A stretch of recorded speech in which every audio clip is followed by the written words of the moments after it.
This is a favorite yarn of mine, Cascade's Pacific Chunky. It's 60/40 acrylic superwash merino wool. Say 100 gram, 120 yards.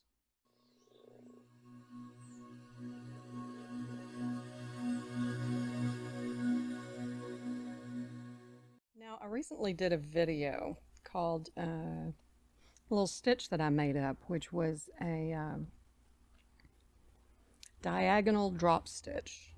And with that, I used half double crochets throughout. Well, with this, I wanted this to be more dense. Now the weather's cooling off finally, and I wanted to make this one thicker, and so the diagonal drop stitch, this is the same concept, simply with single crochets. So it'll be tighter, a tighter woven, tighter worked, a more dense fabric that it'll make. Row, I'm going to use a 5.5 millimeter, and then whenever I start working in the pattern, I'm going to switch up to the 7 millimeter. I work my foundation rows and they tend to be a little bit loose, so I'm actually going to use a significantly smaller hook for my foundation row. I'm going to use a 5.5 millimeter, and then whenever I start working in the pattern, I'm going to switch up to the 7 millimeter. So chain 2, this is a single crochet foundation row, and want an even number of stitches, or multiple of 2, however you need to think of it.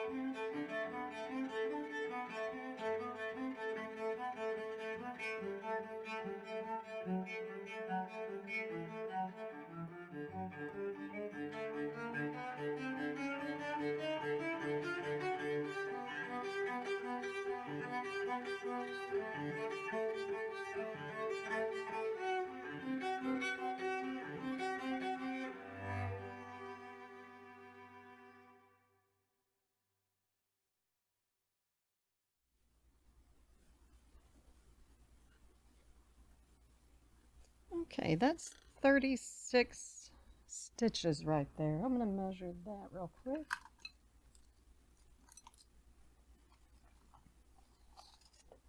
And let's see, it's going to be about 11.5 inches wide. Okay, yeah, that's a nice width. And now for the pocket, because the body of the scarf or shawl, the body of it is going to be done in the single crocheted diagonal drop stitch, but I want very dense, a tight weave on the pockets so nothing falls out, of course, and to keep them warmer. So I'm just going to do the granite stitch, which I don't know if you've done the granite stitch. It's become a favorite of mine. It was I'm going to switch to the larger 7 millimeter hook. And so anyway, chain 2, turn, and I'm going to skip these first 2 stitches. This is the setup row for the granite stitch. And let me think. Yeah, it's pretty much the same all the way across. Okay, so going to knit into that next stitch, single crochet, chain 1, skip 1, single crochet, chain 1. One nice thing about the granite stitch is it's, although it is a tightly woven stitch, it's not thick. And so if you have, just like knitting is far less thick than crochet, this I think may be one of the thinnest, I don't know, I guess it's thinnest, but anyway, least thick crochet stitches that I'm aware of that's not full of holes. And anyway, I do like this stitch tremendously. And your yarn will go a long way if you're needing to stretch your yarn a bit. The Granite Stitch does that. And so all you're doing is skipping one, single crochet, then chain one. Single crochet, chain one, skip one, go into the next one. And this is the setup row, although all subsequent rows are worked much the same. Chain one, and the last 2 stitches I'm going to not chain one, 2 single crochets in a row. Now I'm going to chain 2, turn counterclockwise. Makes an easier edge to work with your chains. We chained 2. So the way to think of it is the first chain is this stitch, the second chain is skipping this stitch. So we are not working, we're working into the space. See that single crochet right there? And then there's a space that we created with those chain ones on that setup row. There's no space here, it's just 2 stitches beside one another. So you have a space, and then a single crochet and a space. We're going to work into the spaces. And so a single crochet, chain 1, and so it's the same thing, the only difference being that we're working into the spaces instead of into a stitch.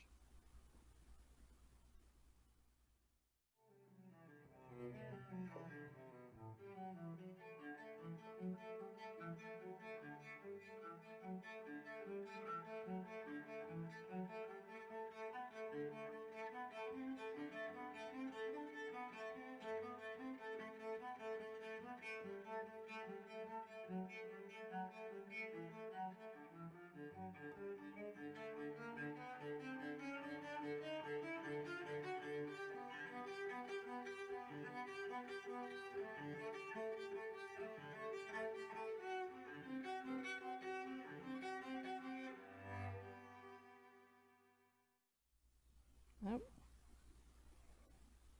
I don't have a space. I don't have a single crochet chain 1 there.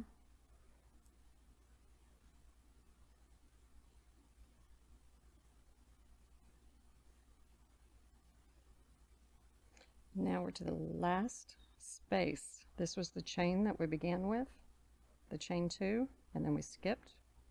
Going to work into that space, single crochet, do not chain. This is the top of the previous row stitch. Going to work into that first chain, and I always try to get 2 bars when I can, and do another single crochet, chain 2, turn, and do it all again, and keep on going. I'm going to keep going. You want to keep going for 18 between 18 20 inches, depending. You're going to fold it in half, so depending on how deep you want your pockets to be. I like pockets about 9-10 inches deep, and then I will meet you again.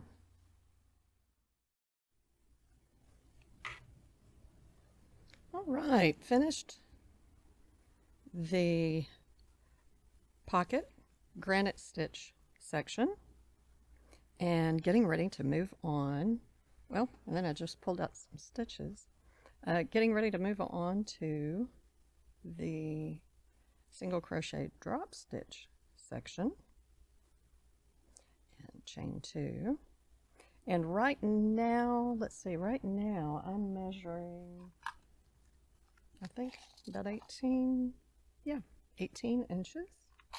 Now one thing that happens with this is the drop stitch is not like, one thing great about the Granite Stitch is it doesn't have give, and that's perfect for a pocket, you know. So there's no give, it's quite dense. Well, with the drop stitch, it's not as dense, it's a bit loose. The weave is a bit looser, And so that means it's going to be a bit wider. And what I did originally, whenever I was working with this, working it out and everything, I made some decreases to account for it so that it was the same width. And the truth is, it just didn't make an improvement that justified the extra steps, calculations, whatever. You can make those adjustments, of course, if you prefer that. The drop stick section, whenever I got it to the same size, I decreased 4 stitches overall, and I did it over 2 separate rows. If that's what you want to do, or if you want to share a method with everybody, a simple and quick decreasing those stitches, please feel free to share. I like it just fine where it works out wider in the body section and the pocket section is narrower and more dense. And so here we go. This is the drop stitch, the diagonal drop stitch with single crochets. I'm going to follow the same routine as do with Granite Stitch.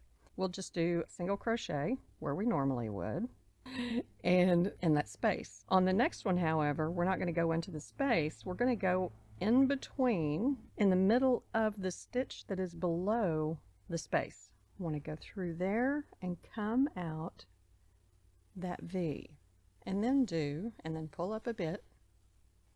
I'll work that row of single crochets. You might want to loosen up when you're planning ahead because, and that's another reason why it's not as dense. Finish up, pull up your loop and finish up your single crochet, then chain 1. Now, because for instance, I don't know that I did, but you may want to work your single crochets into spaces afterward, looser. I do, because I know going into the middle of them can be a bit of a challenge. Then single crochet, chain 1, again, down into the middle and out through the middle of the back. Yes, I will be working looser. Pull up your loop, finish it, chain 1, and then you just alternate all the way across.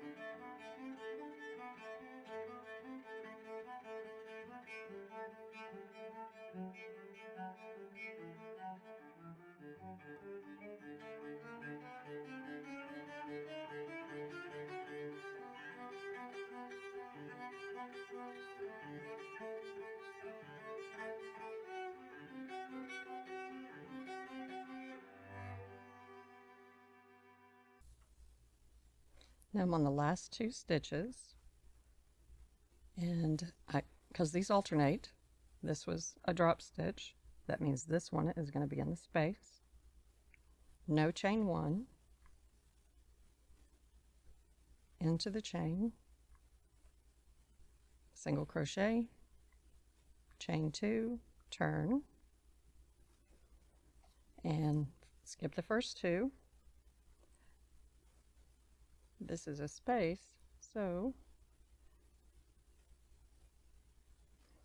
there was a drop stitch worked in this one, so we're going to do a drop stitch here,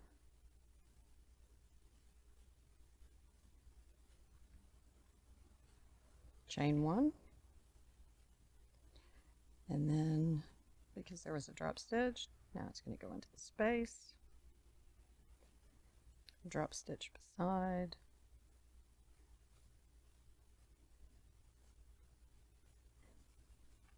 again it's going to be alternating a drop stitch with a regular single crochet. Okay, so you're going to be doing a spiked, long, extended, whatever you want to call it. Anyway, because you're going to be alternating them again, whichever way you begin, it's just going to determine, you know, where your which way your diagonals go.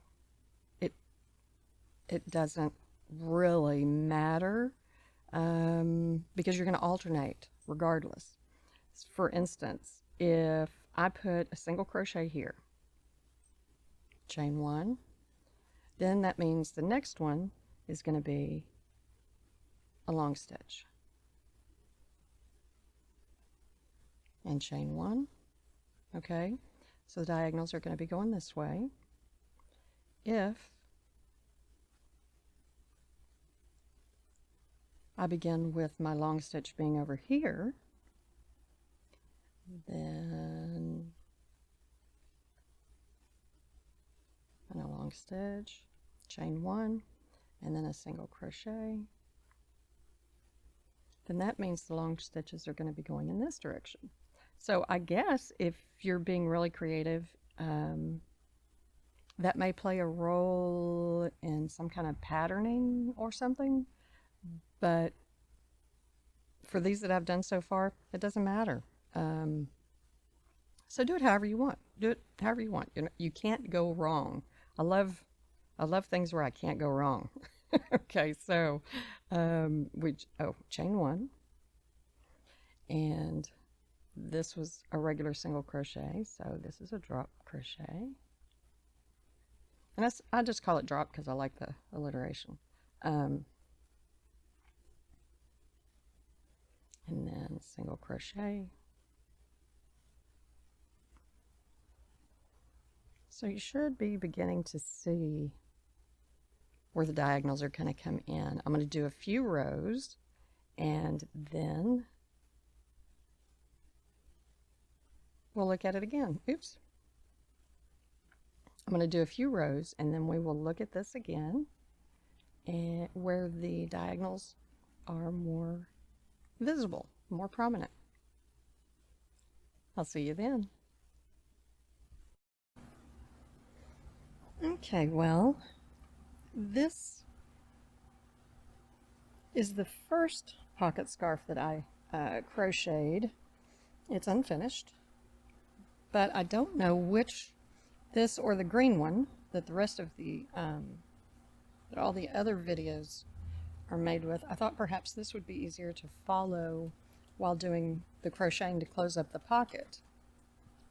I made a slip knot, and what I'm going to do is I'm going to do slip stitches all the way down, turn around, come up, do single crochets, and then on the other side come down and do slip stitches on the other side. So begin the top of the pocket.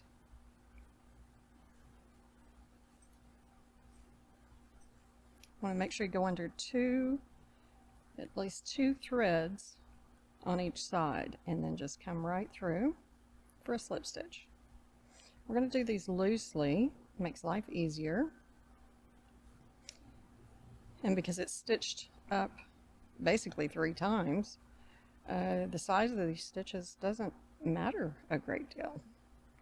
So just want to try to keep them consistent. Now I'm not using a larger hook, I'm just doing this loosely. The reason why I'm not using a larger hook is because if I did, it would be much more difficult to get through the fabric, the crocheted fabric. And so instead I'm just pulling that loop up.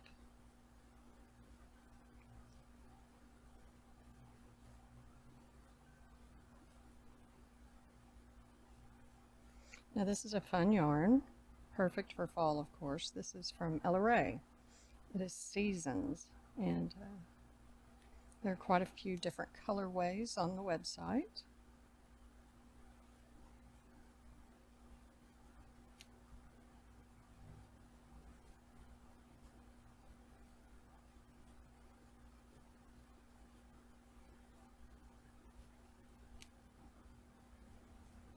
And we'll see how successful I am, but what I'm attempting to do is matching up the every other row. See the little bump right there? And so I'm trying to keep those matched up so that hopefully I will end up with a square sleeve. That's the plan.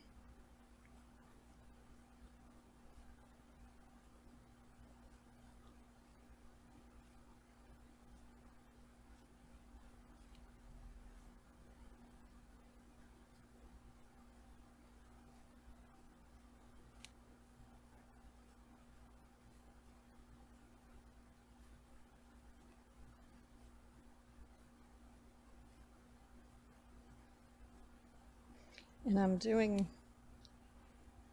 this part of the video on this scarf because I was hoping the different colors might be easier to see than with the solid green.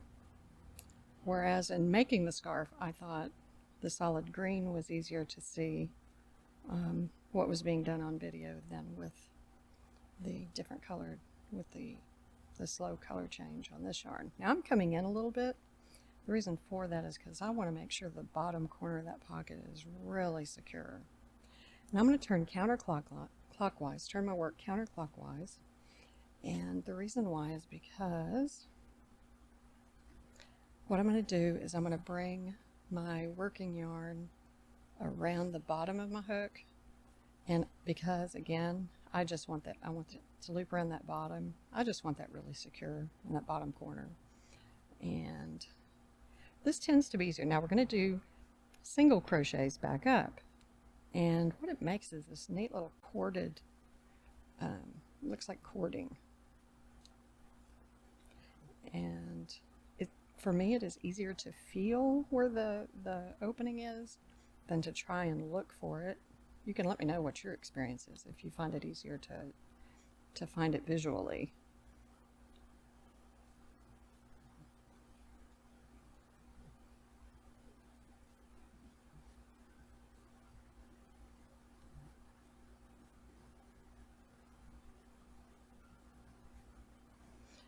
Now, of course, what would have made more sense would have been for me to leave a long enough tail whenever I finished the pocket and before I began the scarf, so that I wouldn't have to come back. Oops, I did a slip stitch. So that I wouldn't have to come back and connect a separate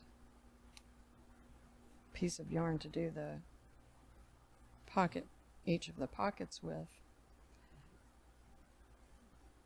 But I didn't. But that might be something you want to consider making yours, as to, and it would be significant. It would probably, well, let's see, it's probably be 3 times the length, 9 times the length, the depth of the pocket minimum, I would think, to have enough yarn to do that.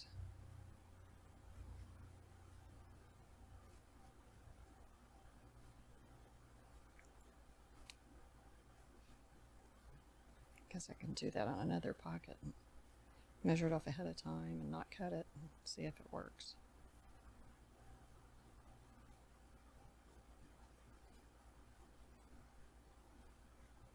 And see how these are quite gapped.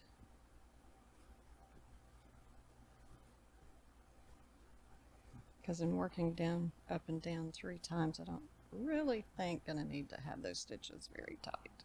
Very close together, rather. Spacing is going to be just fine. Now that's the last one, but once again I'm going to come in just a little bit, and I'm going to come in just a little bit on this top one also. When I say come in just a little bit further, I'm going to grab something else. There we go. And for that last stitch, and then again going to turn the work. And I'm going to make sure that my working yarn, whichever way you turn your work, just make sure that I'm going to make sure my working yarn is going around to the back. And then once again, going to do slip stitches. Now I am going to look for that first one because that hole's getting pretty full there, going into it over and over.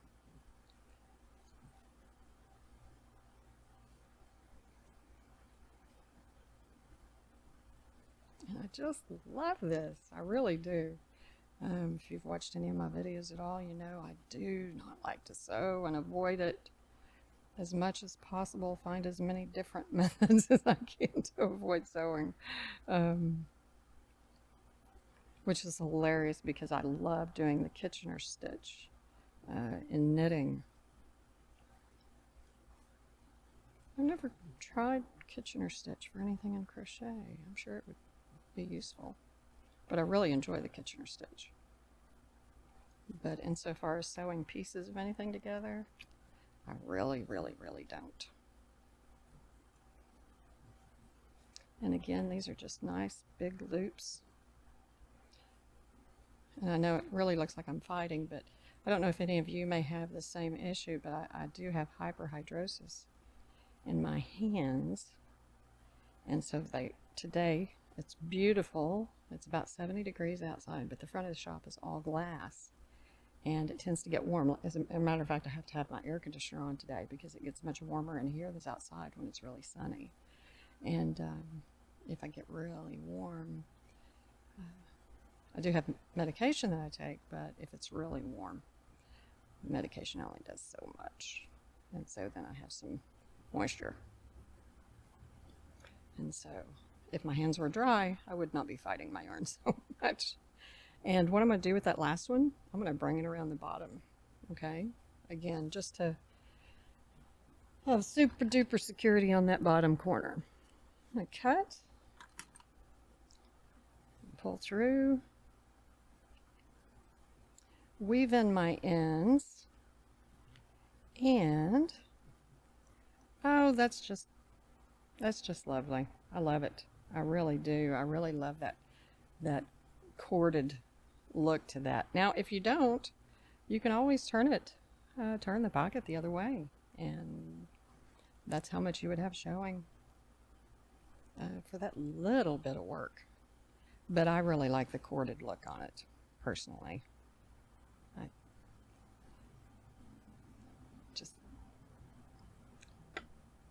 What is I don't know, there's a crafted look to it that I really like. But anyway, I hope you give this a go. Let me know what you think of it. I absolutely love it. I never made these pocket scarves last year and pocket shawls last year. But right now, I am just having a blast knitting and crocheting them, and have some other ideas of things that I'm going to do with these, because they will most likely be things that I donate to local nursing home. And so that means I may put fiddle things on it, and just like the fiddle muffs. So I will have pictures, of course, of the complete finished project, but hope you have enjoyed this. Don't forget, if you are looking to learn, share, be creative, try new things, share new things, subscribe to the Nimble Fingers channel. If you need supplies, if you're looking for yarns, I love yarns of all kinds, and I can be your local yarn shop on the internet, and that's at nimblefingerswv.com. But hope you enjoyed the video, and as always, you are precious. Treat yourself accordingly.